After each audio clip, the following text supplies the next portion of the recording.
Bom dia! Eu preciso compartilhar mais um pouquinho desse livro com vocês. O agente do reavivamento. Jesus é o agente do reavivamento. Ele pode trazê-lo para a igreja por 3 razões. Em primeiro lugar, porque Jesus conhece o estado da igreja. Ao anjo da igreja de Sardes escreve: conheça as tuas obras. Apocalipse 3:1.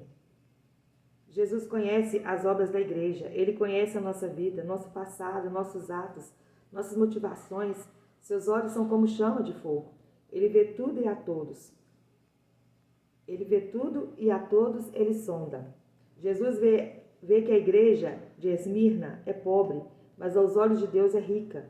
Ele vê que na igreja mundana de Pérgamo havia um remanescente fiel. Ele vê que a igreja ortodoxa de Éfeso havia abandonado seu primeiro amor. Ele vê que Sardes, a igreja que tem uma grande reputação de ser viva e avivada, está morta. Ele vê que uma igreja que tem pouca força, como Filadélfia, tem diante de si uma porta aberta. Ele vê que uma igreja que considera rica e abastada, como Laodiceia, não passa de uma igreja pobre e miserável. Jesus sabe que somos.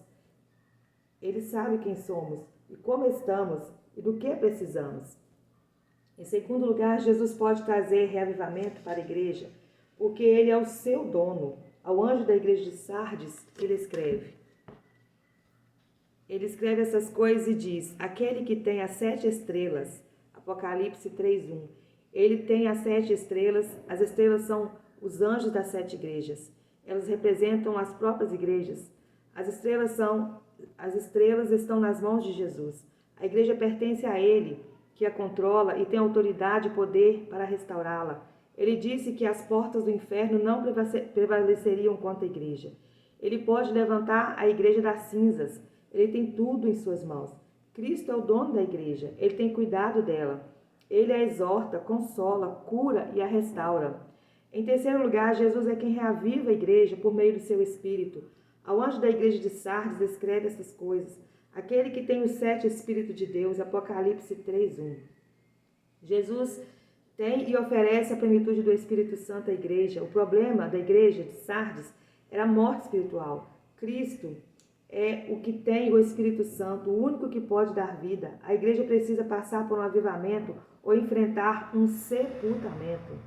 Somente o sopro do Espírito pode trazer vida para um vale de ossos secos. O profeta Ezequiel, questionado por Deus sobre o vale de ossos, responde: Filho do homem, poderão reviver esses ossos?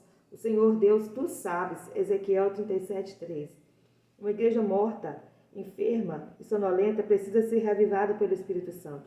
Só o Espírito Santo pode dar vida, restaurar vida. Só o sopro de Deus pode fazer com que o vale de ossos secos se transforme em um exército.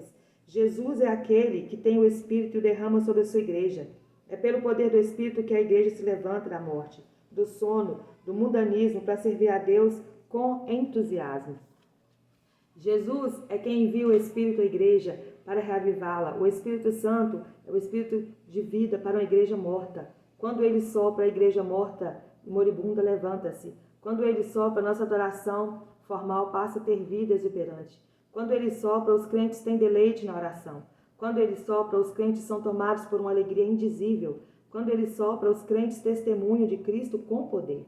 A palavra diz que devemos orar no Espírito, pregar no Espírito, adorar no Espírito, viver no Espírito, andar no Espírito. Uma igreja inerte só pode ser reavivada por Ele. Uma igreja sonolenta só pode ser despertada por Ele. Que sejamos crentes cheios do Espírito de Cristo.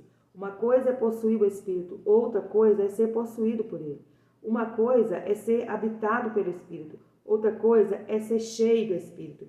Uma coisa é ter o Espírito residente, outra coisa é ter o Espírito presidente.